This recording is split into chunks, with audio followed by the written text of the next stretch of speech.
Hva skal til for å bli en god kartlegger da, Anders?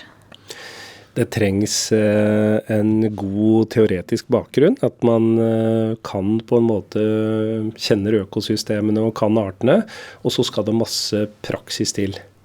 Altså du må øve deg, dette et håndverk, det å gå ut og kartlegge natur, det kan på mange måter sammenlignes med å være en snekker. Du må slå inn en del spiker før du blir god til det, og du må lage en del kart og bestemme en god del arter før du blir god til det. Så det mye praksis. Og så må du kanskje i tillegg da utøve, skal vi si, et profesjonelt, du må omsette det til en profesjon da, eller et yrke. Det vil jo i vårt tilfelle gjerne si at du legger bort dine, skal vi si, ønsker og subjektive meninger, og prøver å forholde deg til veileder og instruks da, og lage kart sånn som oppdragsgiveren din faktisk ber deg om å gjøre. Men her prater du om du nevnte veileder og instruks. Hva forskjellen på det? Forskjellen at veilederen gir generelle retningslinjer for hvordan kartene skal lages, og så må de presiseres i en instruks fra oppdragsgiveren. Så det jo litt forskjellige formål. Noen ønsker et kart i forbindelse med at for eksempel kanskje natur skal vernes. Noen ønsker et kart i forbindelse med at man skal lage en ny veistrekning. Noen har tenkt å bygge et hyttefelt, og for at vi skal unngå å bygge ned på en måte sårbar natur, så må vi ha et kart for å kunne prioritere arealer.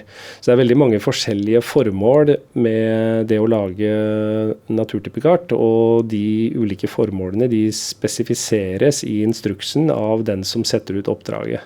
Ok, så det den som bestiller kartlegginga, som spesifiserer denne instruksen, og som kartlegger så må du gjøre det som står i den instruksen, og så har du veilederen som støtte eller som generell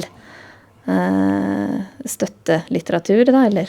Ja, det kan du si. Vi har i veilederen så ligger det kartleggingsregler som generelle, som for eksempel sier at minstearealet på en figur da, i målestokken 1 til 5000 250 kvadratmeter, og da det en regel som kommer gjennom veiledninga.